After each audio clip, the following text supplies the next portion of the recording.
Hello friend, welcome back आपके अपने YouTube channel सक्षम अंतरा में। मैं हूँ पेशेंट। दोस्तों जैसे कि आप जानते हैं, मैं आपको नेवी के लिए फिज़िक्स पढ़ाता हूँ और फिज़िक्स नहीं, हम पूरा साइंस कवर कर रहे हैं। उसमें दोस्तों सबसे ज़्यादा फिज़िक्स का पार्ट है, तो इसलिए हम फिज़िक्स कर रहे हैं अभी इस समय। और दोस्तों ये वाला जो बैच है वो ना सिर्फ नेवी बल्कि एयरफोर्स व एनडी के लिए भी इम्पोर्टेंट है, क्योंकि वहाँ पर भी फिज़िक्स व साइंस का यूज होता है। एनडी में पूरी साइंस आती है और जो एयरफोर्स होती है उसमें फिज़िक्स का बहुत बड़ा योगदान होता है। मतलब टेस्ट में 25 नंबर की फिजिक्स आती है दोस्तों, तो मायने रखती है। ठीक है, तो आइए शुरुआत करते हैं।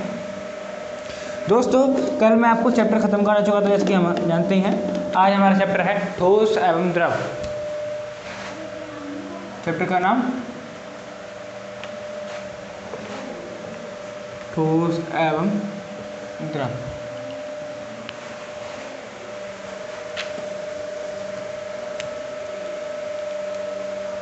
इसमें पहली जो हेडिंग आती है वो आती है प्रत्यास्था। क्या? प्रत्यास्थता। ठीक है, प्रत्यास्था होती क्या है, ये है क्या प्रत्यास्था, किसे कहते हैं दोस्तों? ठीक है, तो वो देखिए, किसी वस्तु का वह गुण जिसके द्वारा अगर वो बाह्य बल हटाने पर वो अपनी प्रारंभिक अवस्था में आ जाती हो। मान लीजिए हमने कोई गेंद है रबड़ की, ठीक है, उसको हमने पिचकाया, वो कुछ इस टाइप से हो गई। ठीक है, अब हम हाथ से दबाया तो इसको इस टाइप से हो गई, और जब हम हाथ का बल उस पर छोड़ेंगे तो दोबारा इस पोजीशन में आ जाएगी। तो ये क्या है, ये इस वस्तु का प्रत्यास्था का गुण है। किसी वस्तु का वह गुण जिसके द्वारा वह विरूपण बल को हटाने पर अपनी पुनः प्रारंभ की स्थिति में आ जाती है, प्रत्यास्था कहलाती है।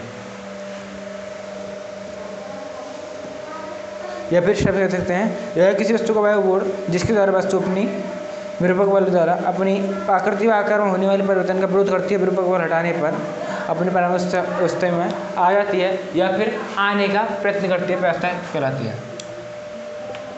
किसी वस्तु का वह गुण जो अपने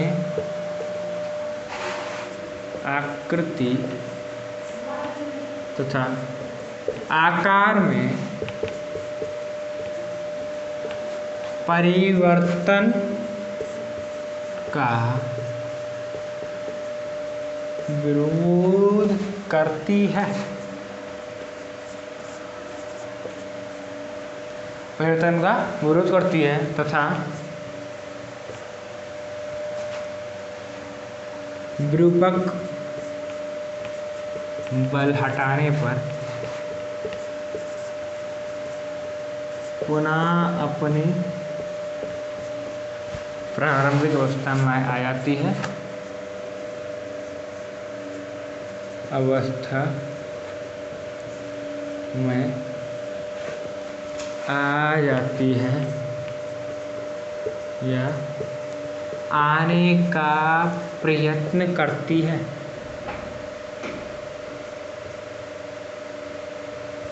प्रयत्न करती है प्रत्यास्था कहलाती है।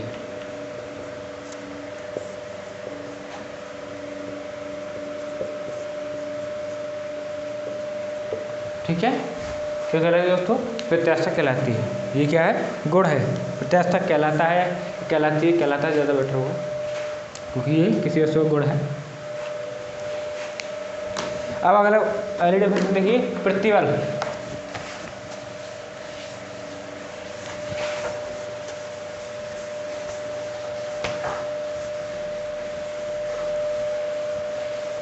अब सिंपल आसान सोचिए, जो मैं अभी विरूपक बल की बात कर रहा था, तो किसी वस्तु के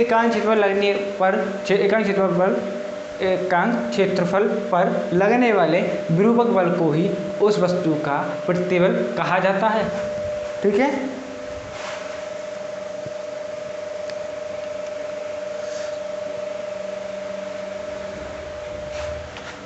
प्रतिबल।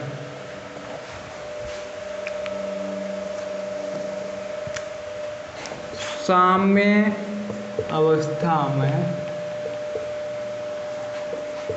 किसी वस्तु के एकांक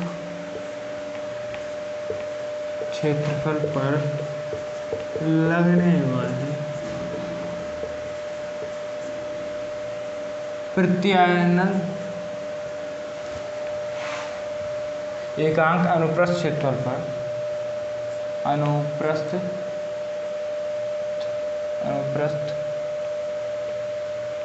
काट के लगने वाले प्रत्यानयन बल को ही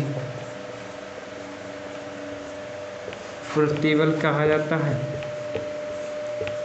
कहते हैं। ठीक है, प्रतिबल कहते हैं। तो दोस्तों सामर्थ्य में जो प्रतिबल प्रत्यानयन बल का मान होता है वो विरूपक बाह्य बल के बराबर होता है, जैसे कि मैं बता चुका प्रत्यानयन बल होता है विरूपक बाह्य बल, बात बराबर ही है। और ये जो प्रतिबल की माप होती है दोस्तों वो विरूपक बल द्वारा ही नापी जाती है। अर्थात यहाँ से क्या निकल के आता है, हमारी जो हेडिंग निकल के आती है वो निकल के आती है दोस्तों प्रतिबल बराबर प्रत्यानयन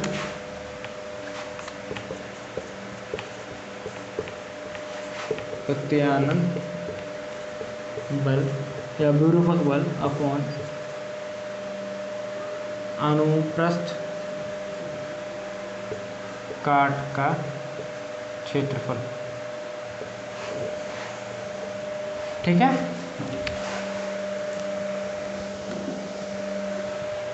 आगे बढ़िए दोस्तों।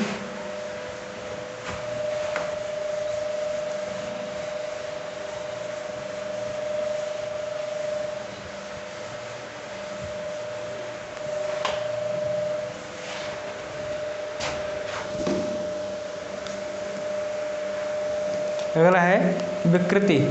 वैसे प्रतिबल का जो मात्रक होता है दोस्तों वो होता है जैसे कि बल अपॉन क्षेत्रफल है तो न्यूटन अपॉन वो मीटर स्क्वायर होगा, ये तो आप जानते हैं इतना। तो ये आप नेवी और एयरफोर्स की तैयारी कर रहे हैं तो बेसिक चीज़ तो मैं आपको पहले चैप्टर में बता चुका हूँ इस टाइप की।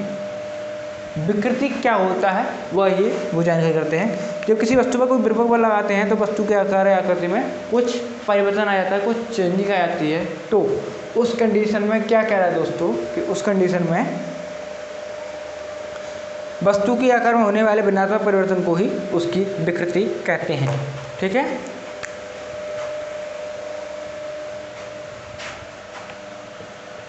किसी वस्तु पर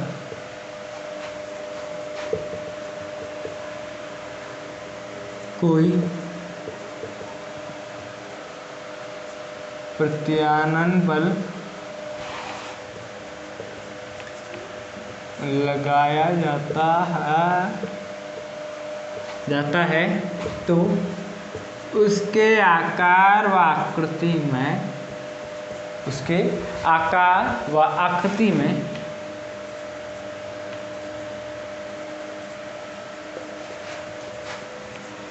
कुछ परिवर्तन हो जाता है, भिन्नात्मक परिवर्तन हो जाता है।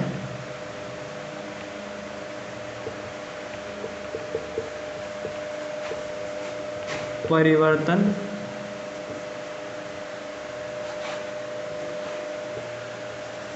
हो जाता है जिसे विकृति कहते हैं। क्या कहते हैं दोस्तों, विकृति कहते हैं। इसको आप कुछ इस टाइप से भी रिप्रेजेंट किया जाता है। कई अन्य पुस्तक है जैसे आपको बता चुका मैं, उनमें अलग अलग टाइप से इसको रिप्रेजेंट किया जाता है। तो इसके लिए जो फॉर्मूला था वो देखिए, विमा में परिवर्तन अपॉन प्रारंभिक विमा।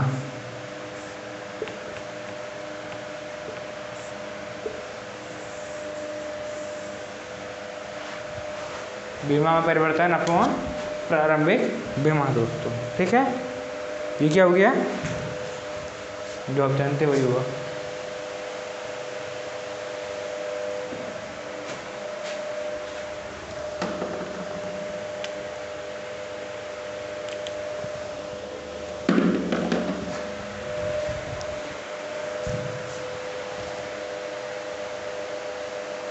तो आइए आगे देखते हैं।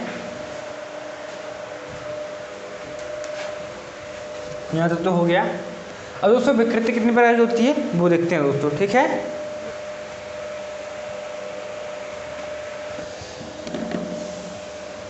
विकृति 3 प्रकार की होती है, आयतन विकृति, अनुदैर्ध्य विकृति, और एक और होती है वो आप कह सकते हैं क्या, वो अपरूपण विकृति, लेकिन उसका कोई ज़्यादा यूज नहीं है, इन दोनों का यूज है। तो आयतन विकृति के लिए देखिए,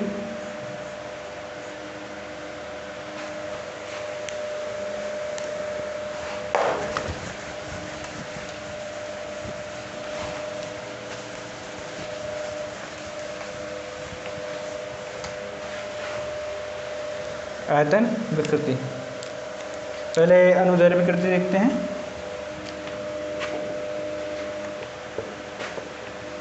अनुदैर्ध्य विकृति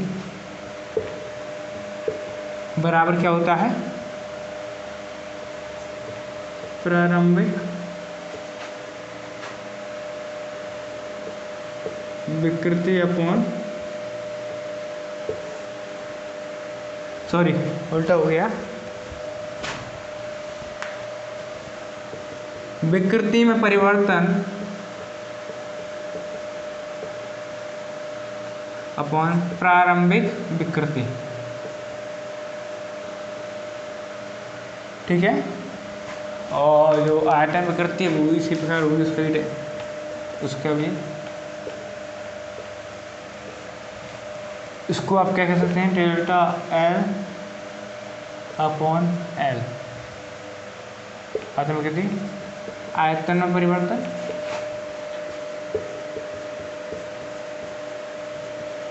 अपॉन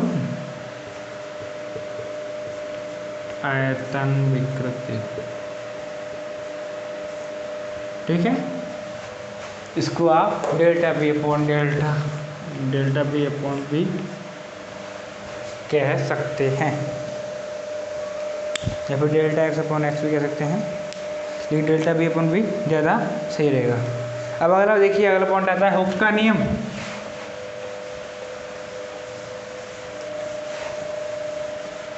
हुक कौन दोस्तों, एक वैज्ञानिक हुआ था, उसने क्या कहा था कि प्रत्यास्थता की सीमा के अंतर, मतलब एक लिमिट क्रॉस दी इसने, जिस जहाँ पे अगर ज़्यादा करेंगे तो आपकी जो वस्तु है वो टूट सकती है, या फिर जो विकृति जो वस्तु है वो दोबारा अपनी पुरानी अवस्था में नहीं आएगी। तो वो कह रहा है कि प्रत्यास्थता की सीमा में, अर्थात ऐसी स्थिति इसके बाद आपकी या तो वस्तु टूट जाएगी, अगर कोई पतला है तो वो टूट सकता है, या फिर वो अपनी प्रारंभिक अवस्था में ना लौटे। कुल मिला के बात ये है, तो प्रत्यास्थता की सीमा के अंतर्गत किसी वस्तु पर लगाए जाने वाला प्रतिबल उसकी विकृति के अनुक्रमानुपाती होता है, ये हुक ने कहा है।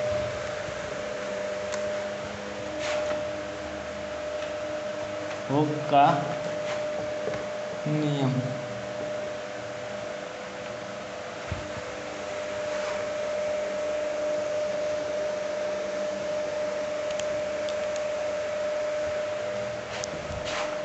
इसके अनुसार प्रत्यास्था की सीमा के अंतर्गत, प्रत्यास्था की सीमा के अंतर्गत किसी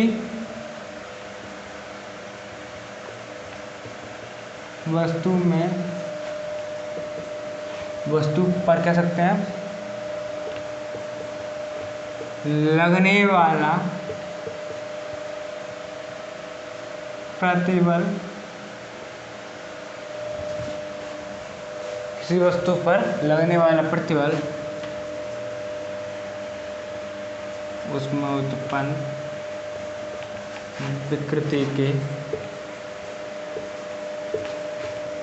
समानुपाती होता है, ठीक है। तो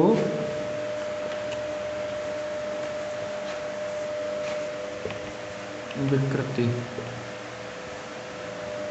यहाँ से आप निकालेंगे तो प्रबल सार घटाएंगे तो यहाँ पे ई मान लीजिए ये आता है, डॉट विकृति बराबर क्या, प्रतिबल। इससे क्या निकला, ई बराबर प्रतिबल अपॉन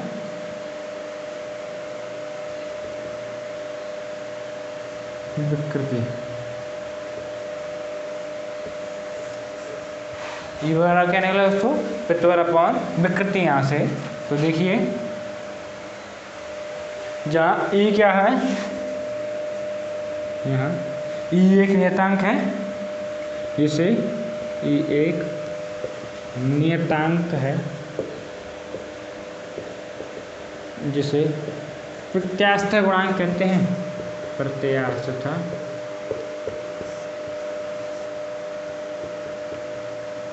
गुणांक कहते हैं।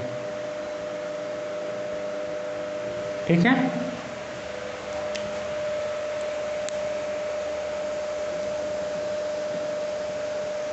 और दोस्तों प्रत्यास्थ गुणांक का मात्रक क्या होगा, जैसे कि आप जानते हैं विकृति का कोई मात्रक नहीं होता, जैसे मैं आपको पहले बता चुका, और ये नहीं पता होता ये भी नोट लिख लीजिए, विकृति का कोई मात्रक नहीं होता।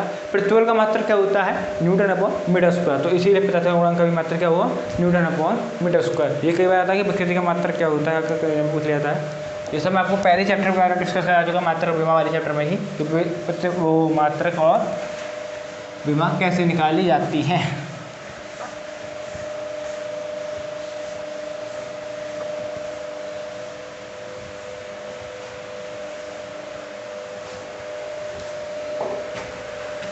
अब दोस्तों अगला पॉइंट आता है प्रत्यास्थ गुणांक के प्रकार, जो इम्पोर्टेंट पॉइंट है।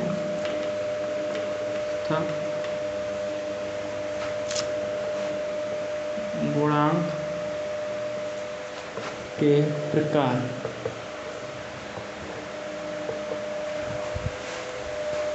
प्रत्यास्थ गुणांक कितने प्रकार का दोस्तों, तो प्रत्यास्थ गुणांक 3 प्रकार होता है। पहला आता है यंग प्रत्यास्थ गुणांक,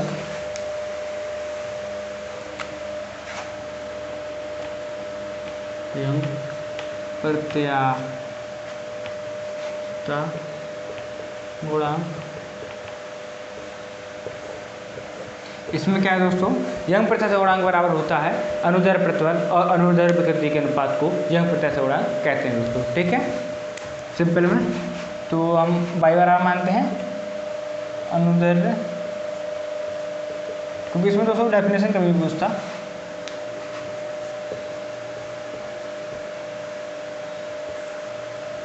अनुदैर्ध्य विकृति। ठीक है, अनुदैर्ध्य प्रतिबल क्या था, F अपॉन ए, विकृति क्या है अनुदैर्ध्य delta L upon L. Okay दोस्तों, बराबर सिंप्लीफिकेशन किया तो एफ एल अपॉन ए डेल्टा एल, वाई बराबर या तो इतना, या फिर इसके बाद देखिए आगे y बराबर एफ को हम क्या लिख सकते हैं, एम जी, एफ बराबर एम जी होता है बाहर, एल अपॉन ए बराबर क्या मान सकते हैं, ए तो आप कह सकते हैं जैसे कि कोई ऐसी छड़ है, इसका अनुप्रस्थ काट का क्षेत्रफल ये, तो अनुप्रस्थ काट का क्षेत्रफल क्या होता है, पाई आर स्क्वायर होता है, वृत्तीय क्षेत्रफल pi r square into delta L, ये भी होता है दोस्तों। ठीक है, आप यहाँ पे लेना चाहें तो न्यूटन अपॉन मीटर स्क्वायर इसका मात्रक क्या है दोस्तों, इसका मात्रक है न्यूटन अपॉन मीटर स्क्वायर। अगला देखिए,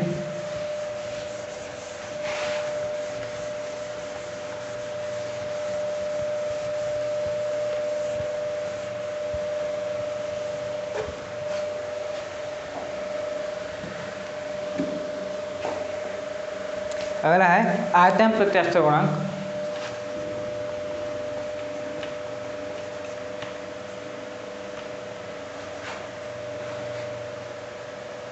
प्रत्यास्थता गुणांक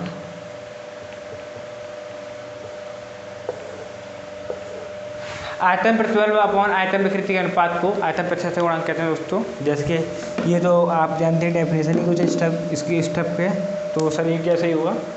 ठीक है, तो यहाँ से आगे देखिए, तो इसको हमने माना क्या, आयतन प्रत्यास्थ गुणांक को हमने मान लिया कि माना जाता है, वैसे माना क्या माना ही जाता है, तो आयतन इसका जो प्रतिबल है उसको पी से रिप्रेजेंट किया मान ली, और इसलिए डेल्टा पी अपॉन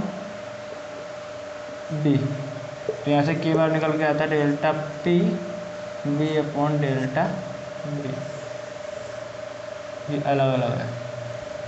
ओके, अगला देखिए,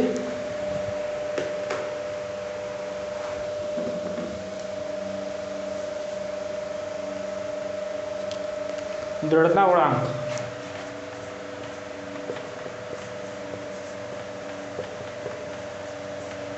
दृढ़ता गुणांक ये क्या होता है, आइए इसके बारे में देखते हैं दोस्तों। इसके बारे में देखने पहले मैं एक पॉइंट लिख दीजिए नीचे, उसमें जो यंग प्रत्यास्थ गुणांक था उस पर एक पॉइंट लिख लेना कि यंग प्रत्यास्थ गुणांक ताप बढ़ाने पर घटता है और अशुद्धि मिलाने पर बढ़ जाता है। ठीक है, ये पॉइंट बहुत इंपॉर्टेंट है और एग्जाम में इस टाइप के क्वेश्चन आते हैं।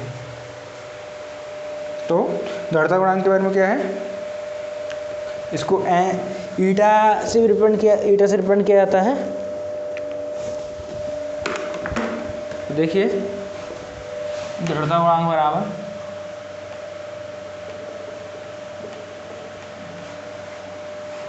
ईटा, यहाँ से आप कह सकते हैं क्या, ईटा बराबर अपरूपण प्रतिबल अपॉन अपरूपण विकृति, यानी कि F upon A upon theta. अपरूपण विकृति क्या होती है दोस्तों, थीटा होती है। तो यहाँ से क्या निकला हमारा, ईटा बराबर F अपॉन A थीटा। इसके मात्रा से हमको वही रहेगा दोस्तों, और थीटा बराबर यहाँ पर क्या है, अपरूपण विकृति है।